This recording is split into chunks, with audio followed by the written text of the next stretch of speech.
जय हिंद दोस्तों। मैं विनोद। मैं अपने इस YouTube चैनल पर आपका हार्दिक स्वागत करता हूं।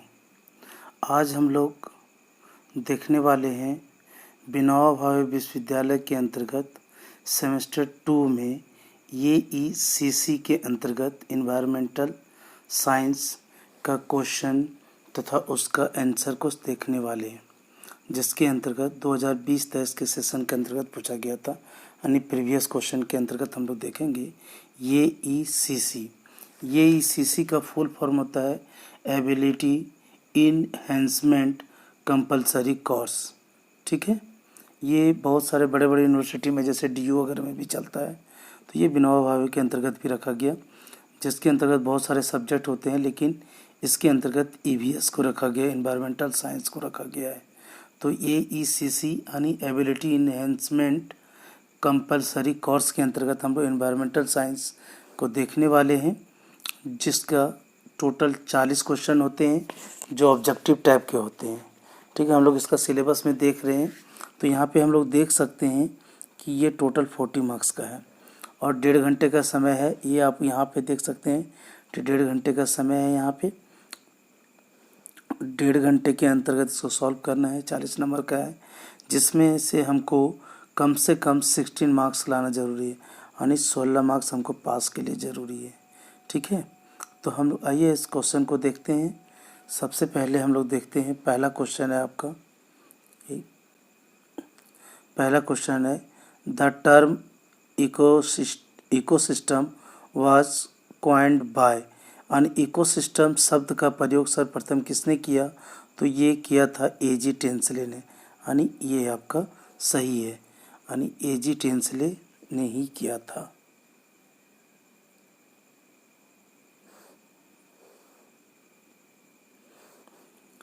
आगे देखते हैं question number 2। Which is the Jharkhand state animal. यानी झारखंड का राजकीय जानवर क्या है? तो झारखंड का राजकीय जानवर आपका है एलिफेंट।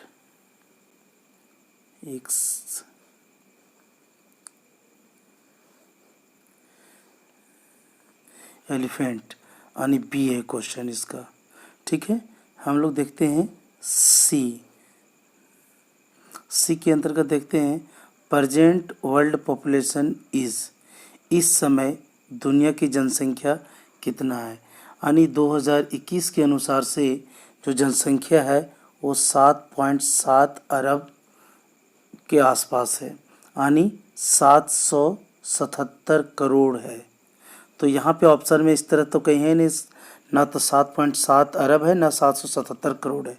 तो हम लोग इसमें से आंसर या तो इनमें से कोई नहीं, या तो 7 अरब हम लोग ले सकते हैं। ठीक है, यानी ये तीसरा का ये हो सकता है, ना तो इनमें से कोई नहीं। तो ये दिया हुआ है 7 मिलियन के आसपास, तो हम उसको ले सकते हैं, नहीं तो इनमें से कोई नहीं। ये है 777 करोड़ या 7.7 अरब।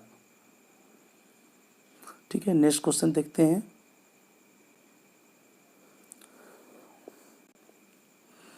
चौथा आपका क्वेश्चन दिया हुआ है HIV से, यानी HIV एक प्रकार का क्या है?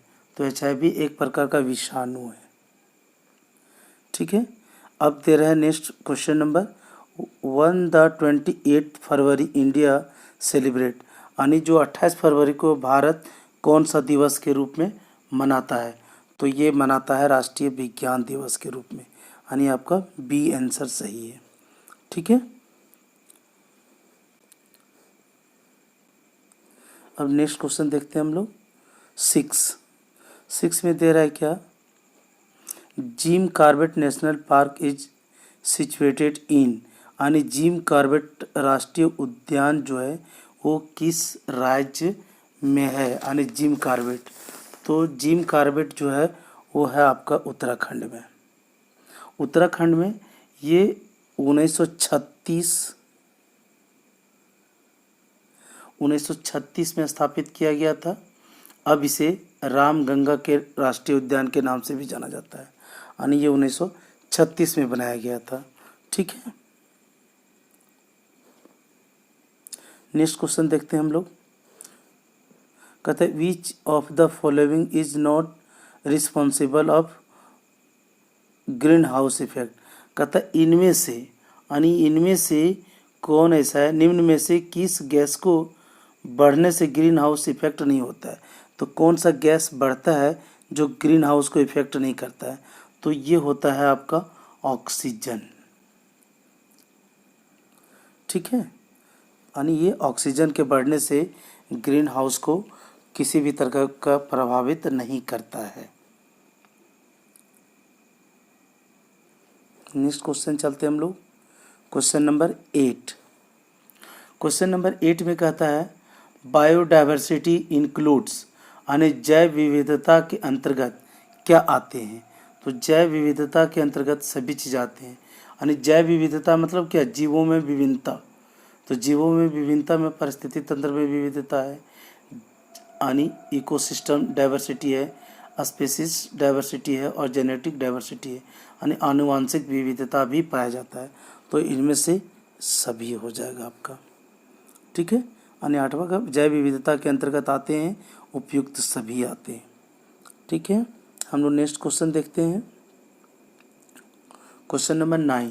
क्वेश्चन नंबर 9 कहता है no the branch of science that is related to forest is known as, यानी विज्ञान की शाखा जो वन से संबंधित है उसे क्या कहते हैं। तो विज्ञान की वह शाखा, तो ये हम लोग देखते हैं कि हॉर्टिकल्चर कहता है कि अनाज और फूल, जो हॉर्टिकल्चर है आपका, ये में हॉर्टिकल्चर है संबंधित अनाज फूल व पौधों से को उगाने से लेकर उसके मार्केटिंग यानी बेचने तक। सिल्वीकल्चर है काष्ठी पेड़ों का संवर्धन, यानी कास्ट जो काट का होता है। और सेरीकल्चर होता है क्या, रेशम कीट का पालन। और पीसी कल्चर में होता है मत्स्य का पालन। तो इस तरह से हम लोग देखते हैं, तो इसका आंसर कहने का तात्पर्य है कि सिल्वीकल्चर इसके अंतर्गत आ सकता है, क्योंकि इसमें काष्ठ पेड़ों का संवर्धन किया जाता है। तो जंगल पाया जाता है क्या काष्ठ वगैरह के लिए ही, तो ये आपका आ जाएगा सिल्वीकल्चर। ठीक है, नेक्स्ट चलते हैं हम लोग, क्वेश्चन नंबर 10 कहता है चिपको मूवमेंट टुक प्लेस इन, यानी चिपको आंदोलन जो प्रारंभ हुआ था वो कहाँ हुआ था। तो चिपको आंदोलन जो प्रारंभ हुआ था वो उत्तराखंड में हुआ था। तो उत्तराखंड इनमें से कहीं नहीं है, तो ये इनमें से कोई नहीं हो जाएगा। चिपको आंदोलन जो हुआ था वो आपका उत्तराखंड से हुआ था। ठीक है, तो उत्तराखंड तो कहीं ऑप्शन में नहीं है, क्योंकि पहला आंध्र प्रदेश, दूसरा झारखंड, तीसरा हिमाचल प्रदेश। तो मेरा ये उत्तराखंड कहीं ऑप्शन में नहीं है, तो आपका ये डी हो जाएगा। नेक्स्ट क्वेश्चन चलते हैं हम लोग, क्वेश्चन नंबर 11 कहता है soil erection can be prevented by, यानी भूरक्षण को निम्न में से किस प्रकार रोका जा सकता है। यानी जो भूक्षरण होता है, भूमि का जो कटाव होता है वो किस तरह से हम लोग इसको रोक सकते हैं। तो इसका होता है क्या, वन रोपण हम लोग इसके अंतर्गत, यानी जितना हम लोग जंगल लगाएंगे उस ज़्यादा, उससे क्या होगा, मिट्टी की कटाई कम होगा। बाकी है क्या, अति चराई। अति चराई मतलब जानवर से हम अधिक उसको हम लोग, जानवर उसको भोजन के रूप में अधिक प्रयोग करवा लेंगे।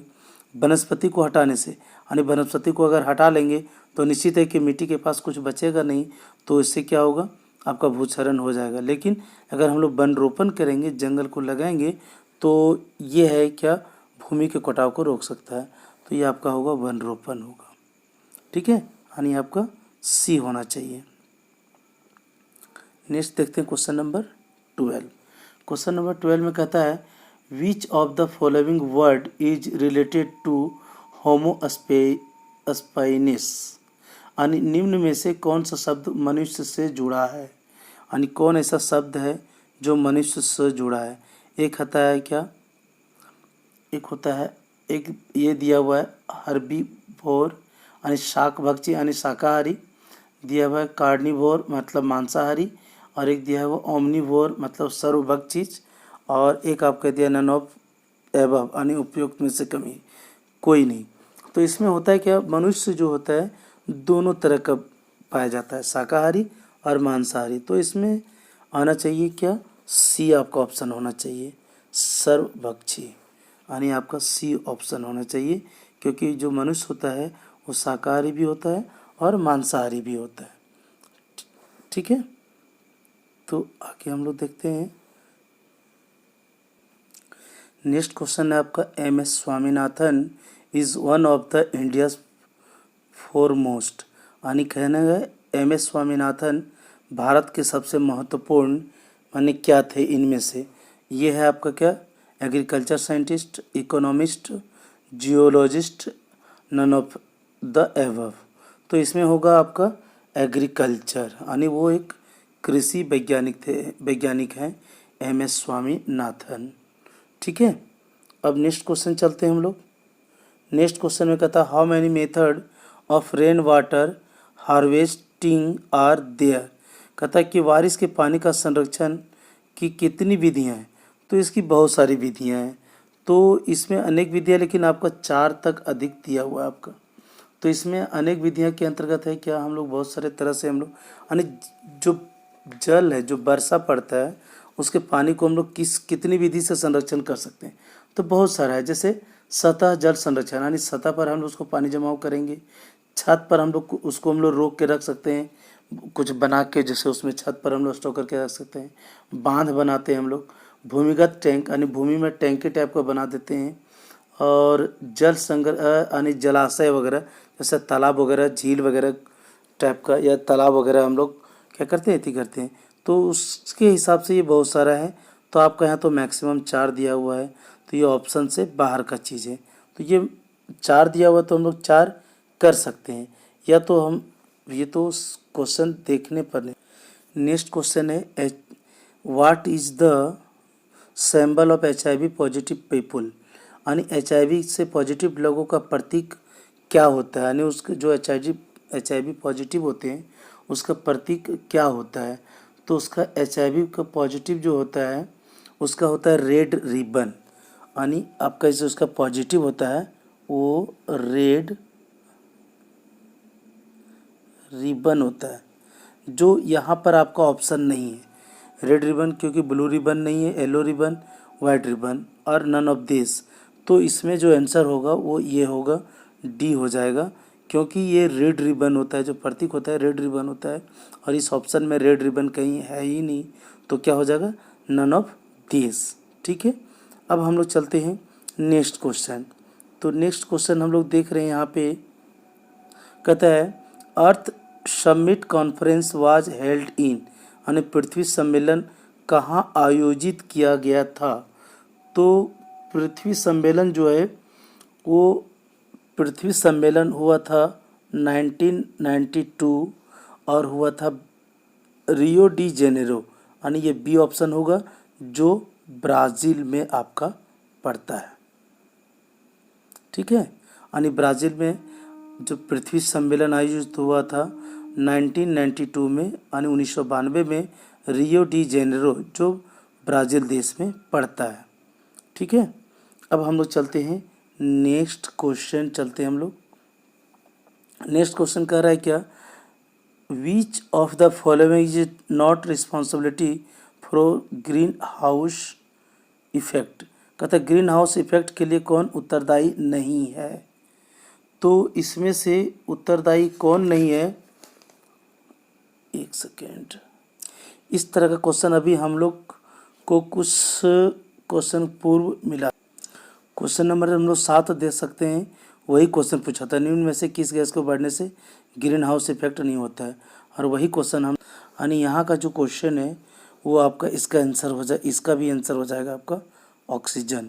अभी हम लोग क्वेश्चन नंबर 7 में भी पढ़े थे, यही क्वेश्चन सेम दिया होता, नहीं यही क्वेश्चन को 2 बार रिपीट कर दिया गया। ठीक है, तो हम लोग अब आगे चलते हैं, इसका हो जाएगा आपका ऑक्सीजन। अब हम लोग नेक्स्ट क्वेश्चन चलते हैं। तो नेक्स्ट क्वेश्चन हम लोग का है रेड डाटा बुक इंक्लूड्स, यानी रेड डाटा बुक में दर्ज होता है।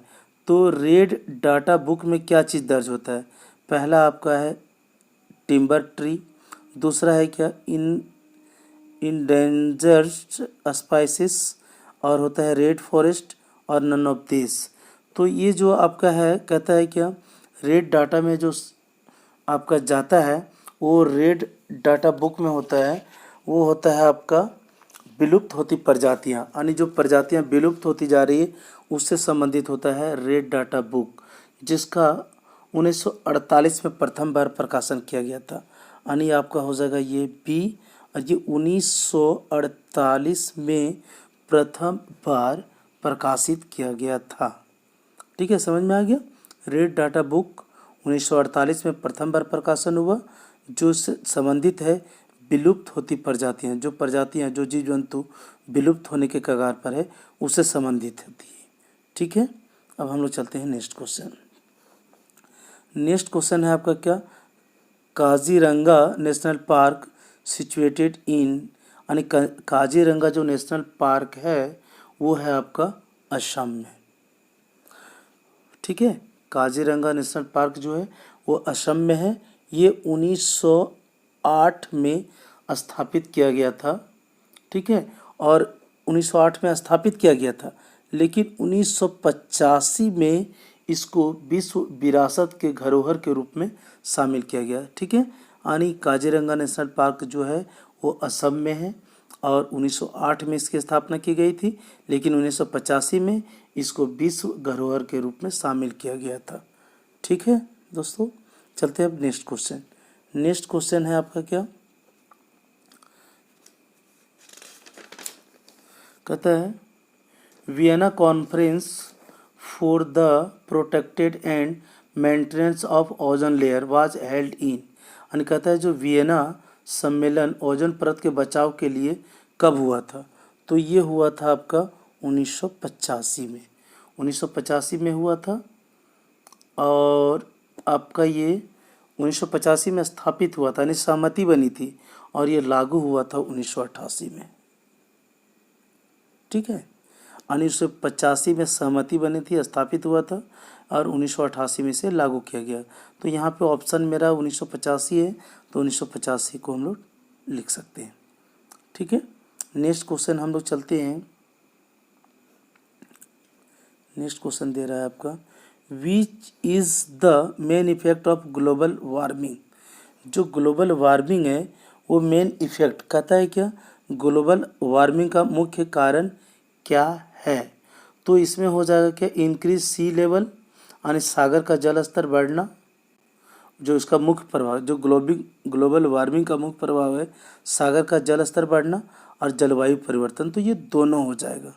ठीक है, तो इसलिए हम लोग यहाँ पे क्या करेंगे, सी का ऑप्शन लगा सकते हैं, दोनों इसका प्रभाव है। एक है क्या, एक है आपका सागर का जल स्तर का बढ़ना और दूसरा है आपका जलवायु परिवर्तन, तो ये दोनों हो जाएगा। ठीक है,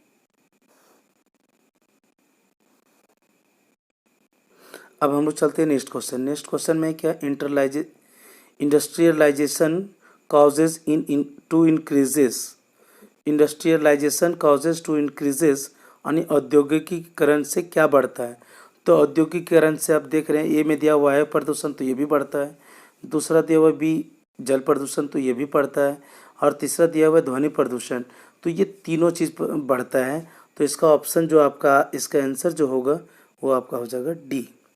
ठीक है, यानी जो औद्योगिकीकरण से बढ़ता है ये तीनों चीज़ बढ़ता है, औद्योगिकीकरण के फलस्वरूप तीनों चीज़ बढ़ता है, वायु प्रदूषण, जल प्रदूषण, ध्वनि प्रदूषण, तीनों प्रदूषण का बढ़ना होता है।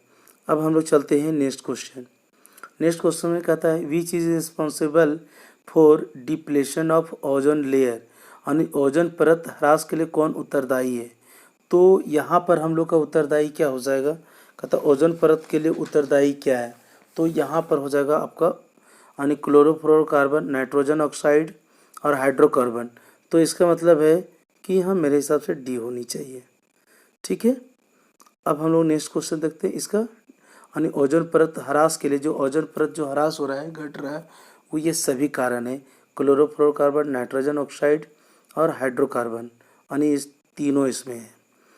चलिए नेक्स्ट चलते हैं हम लोग। नेक्स्ट दिया हुआ है which is responsible of Minimata disease, यानी मिनीमाता रोग के लिए क्या उत्तरदायी है, तो इसके लिए आपका है मरकरी, आपका है मरकरी।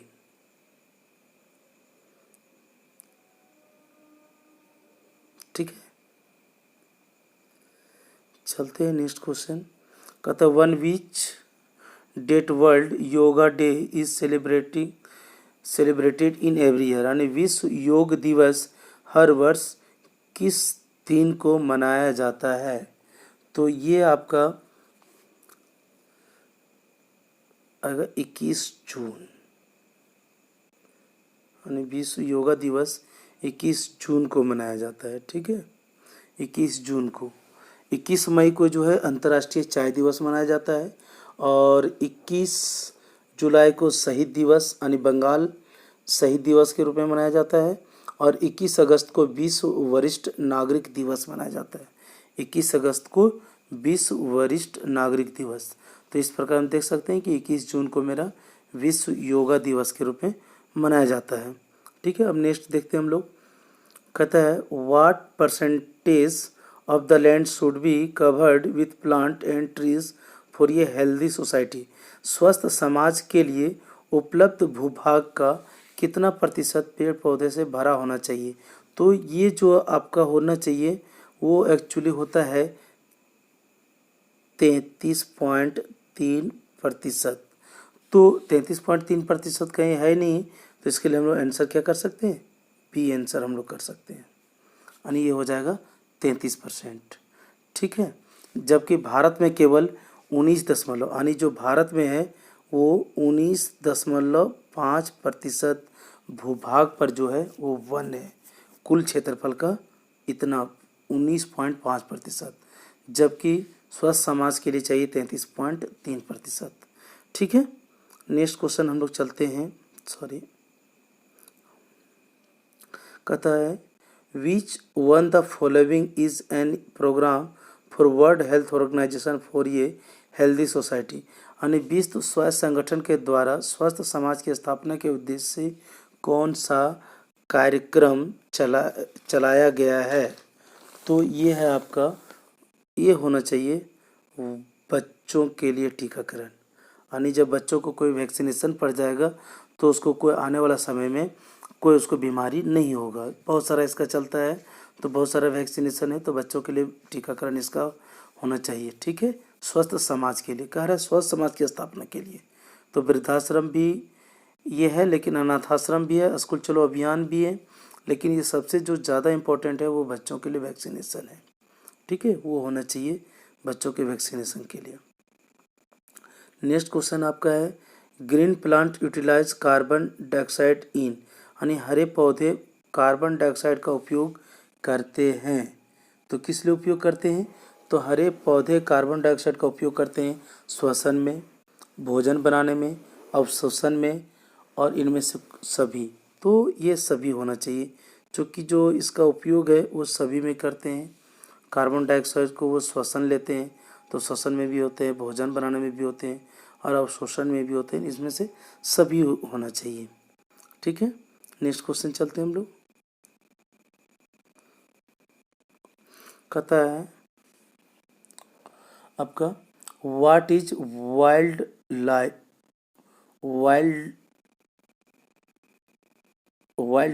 ठीक है, sorry, what is wild life, यानी वन्य जीव किसे कहते हैं? तो वन्य जीव के अंतर्गत जीव जंतु और पेड़ पौधे दोनों आते हैं। तो इसमें हो जाएगा क्या? वाइल्ड एनिमल और वाइल्ड प्लांट्स, यानी जंगली जंतुओं और जंगली पेड़ पौधे, यानी इसमें दोनों हो जाएगा। तो आपका इसमें जो आपका आंसर हो जाएगा वो हो जाएगा आपका सी, यानी बोथ, जंगली जंतुओं को और जंगली पेड़ पौधों को। आपका फिर से आ रहा नया क्वेश्चन आ रहा है चिपको मूवमेंट स्टैंड फॉर, जो चिपको आंदोलन जुड़ा हुआ है वो किससे जुड़ा हुआ है? चिपको आंदोलन तो पादप संरक्षण से जुड़ा हुआ है, यानी इसमें चिपको आंदोलन में क्या था? पेड़ पौधों को बचाने के लिए, पर्यावरण को सुरक्षा के लिए लोग पेड़ से चिपक कर अपना प्रदर्शन करते थे, ताकि पेड़ पौधों को काटा नहीं जा सके। तो ये पादप संरक्षण से हो सकता है। ठीक है, नेक्स्ट क्वेश्चन चलते हैं हम लोग।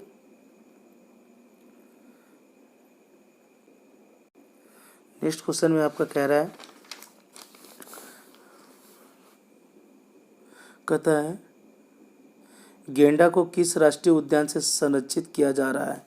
तो गेंडा को जो संरक्षित किया जा रहा है वो है काजीरंगा, यानी यहाँ पे आपका काजीरंगा है, जिसका स्थापना 1908 में किया गया था। इस तरह का क्वेश्चन एक पीछे बार भी आया है। तो 1908 में स्थापना किया गया था, जो असम में स्थापित, यानी काजीरंगा जो राष्ट्रीय उद्यान है वो असम में है और उसकी स्थापना की गई थी 1908 में। तो खासकर एक सींग वाले गैंडा के लिए, क्योंकि वो बहुत ही लुप्त प्राय प्राणी के अंतर्गत आ रहा था, बहुत ही कम जनसंख्या में बचा हुआ था, तो उसको संरक्षित करने के लिए, बचाने के लिए इसको आरक्षित किया गया था, राष्ट्रीय उद्यान के रूप में संरक्षित किया गया था, जो 1908 में किया गया था और ये असम में है। ठीक है, नेक्स्ट क्वेश्चन हम लोग चलते हैं।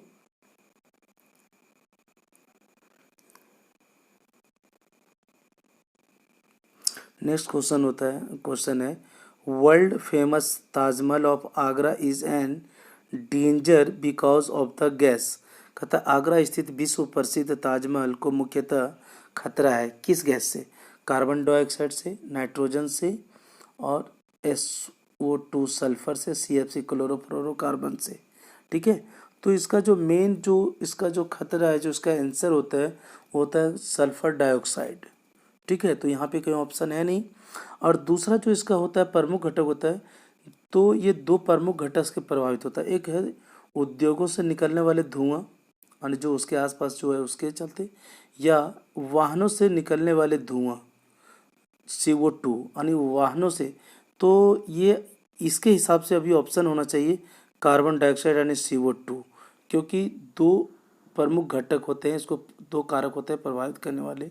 इसका जो मेन आंसर हो वो सल्फर डाइऑक्साइड होता है, लेकिन प्रमुख जो कारक है इसको प्रभावित करने वाला, वो दो चीज़ ज़्यादा प्रभावित कर रहा है, उद्योगों से निकलने वाले धुआं और वाहनों से निकलने वाले धुआं।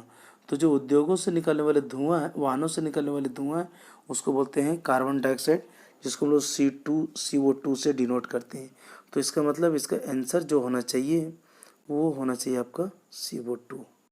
ठीक है, नेक्स्ट क्वेश्चन अब हम लोग चलते हैं। कहता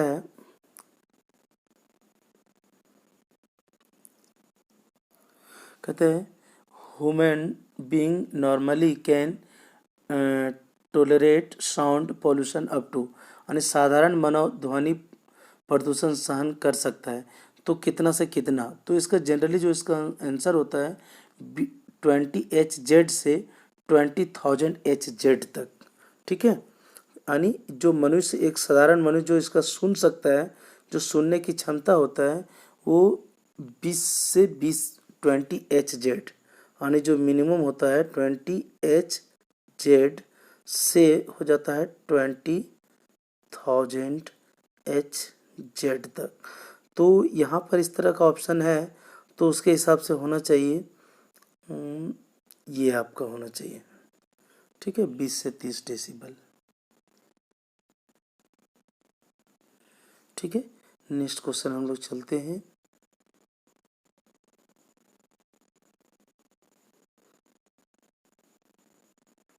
नेक्स्ट क्वेश्चन है in any food chain first organism is called, यानी किसी आहार श्रृंखला में सामान्यतः प्रथम जीव को कहते हैं। तो प्रथम जीव में आ जाएगा आपका, प्रथम जीव में उपभोक्ता। जैसे आपका ये पेड़ पौधे, तो वो क्या है, एक उपभोक्ता है, वो खुद उपभोग करता है, वो दूसरों पर है। तो इसका आंसर होना चाहिए किसी आहार श्रृंखला में सामान्यतः प्रथम जीव को कहते हैं। जो प्रथम जीव होता है वो उपभोक्ता होता है, यानी पेड़ पौधा जो भी चीज़ आता है उसमें वो आ जाता है इसमें, तो उपभोक्ता कहलाएगा वो।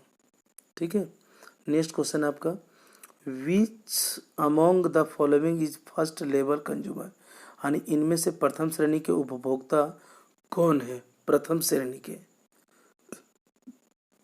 उपभोक्ता पूछ रहा है, तो प्रथम श्रेणी के उपभोक्ता जनरली जो माना जाता है वो शाकाहारी जंतु को प्रथम श्रेणी उपभोक्ता के अंतर्गत रखा जाता है। शाकाहारी जैसे गाय, बैल, भैंस, बकरी, खरगोश, तो ये सब क्या है, शाकाहारी जंतु माना जाता है, जीव जंतु। तो शाकाहारी इसमें देख रहे हैं, तो शाकाहारी में आपको ये ढूंढना है कि इसमें से प्रथम श्रेणी के उपभोक्ता, तो शाकाहारी जीव जंतु को प्रथम श्रेणी में माना जाता है। तो मेढक शाकाहारी नहीं है, जीवाणु भी नहीं है, गाय और शेर तो है ही नहीं, तो इसका हिसाब से ये शाकाहारी के अंतर्गत आता है गाय, तो ये हो जाएगा प्रथम श्रेणी के उपभोक्ता। ठीक है, नेक्स्ट क्वेश्चन चलते हैं हम लोग। कहता है when did world environment day celebrate, यानी जो विश्व पर्यावरण दिवस है वो कब मनाया जाता है। तो विश्व पर्यावरण दिवस हम लोग को सभी को पता है कि ये 5 जून को मनाया जाता है। ठीक है, जो विश्व पर्यावरण दिवस है वो 5 जून को मनाया जाता है।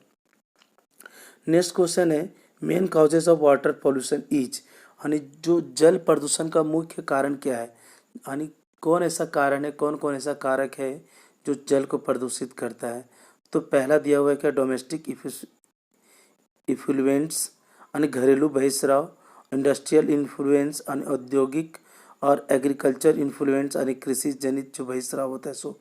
तो इसमें से सभी होना चाहिए, क्योंकि हम लोग जब घर में जब गंदा पानी हम लोग बाहर छोड़ते हैं तो उससे भी आपका जल प्रदूषण होता है। यदि हम लोग ऐसा जगह उसका सही से हम लोग उसका निकासी नहीं करते हैं तो औद्योगिक तो नदी नाला में छोड़ देता है, तो इससे भी जल प्रदूषण होता है।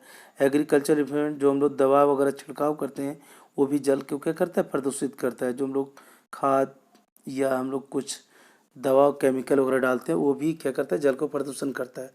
तो इसके हिसाब से डी होना चाहिए, यानी सभी जो है वो जल प्रदूषण के कारक होते हैं। ठीक है, नेक्स्ट चलते हैं हम लोग।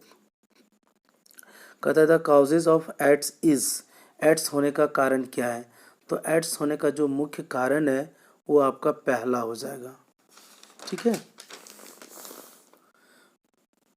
ये आपका हो जाएगा पहला, unsecured sexual engagement with more than one male या फीमेल, यानी से अधिक, यानी एक से अधिक स्त्री या पुरुष के साथ या सुरक्षित यौन संबंध से वो एड्स होता है। ठीक है, तो ये हो जाएगा आपका ए। नेक्स्ट क्वेश्चन है आपका क्या, कहता है which of the national animal in India. तो जो इंडिया का नेशनल एनिमल है वो आपका क्या है। तो नेशनल एनिमल आपका क्या है, ये हो जाएगा आपका हाथी, नहीं हाथी तो झारखंड का है, लायन, लेपर्ड, चीता, नहीं टाइगर हो जाएगा आपका, यह हो जाएगा टाइगर। यानी जो बाघ है वो भारत के राष्ट्रीय पशु का दर्जा प्राप्त है। नेक्स्ट और लास्ट क्वेश्चन जो है आपका वो दे रहा है कंप्रेस्ड नेचुरल गैस यानी सीएनजी इज, यानी कहता है इनमें से कौन संपीड़ित प्राकृतिक गैस है, यानी सीएनजी। तो इसमें जो सीएनजी है वो इसमें आपका हो जाएगा मीथेन। चूँकि मीथेन जो होता है वो सीएनजी में मीथेन का जो मात्रा होता है वो 70 से 85% तक होता है। ठीक है, तो इसमें जो कंप्रेस्ड नेचुरल गैस जो होता है उसमें सबसे ज़्यादा मीथेन होता है, इसलिए ये हो जाएगा आपका मीथेन। बाकी का जो मात्रा होता है बहुत कम होता है, यानी 70 से जो 85% होता है वो आपका 70 से 85% के बीच में सीएनजी में मीथेन की मात्रा होती है। ठीक है, ये आपका क्वेश्चन आंसर है। तो धन्यवाद दोस्तों, आपने समय दिया। यदि आपको यह वीडियो आपके लिए लाभदायक हो, आपको पसंद हो तो प्लीज़ आप इसे लाइक करें, अपने दोस्तों के भी सब्सक्राइब करें और बेल आइकन को आप दबाएं, ताकि आने वाले समय में जब इस तरह का वीडियो कोई हो तो आपको इसका नोटिफिकेशन पहले प्राप्त हो। थैंक यू दोस्तों, thank you students, thank you all over you of you.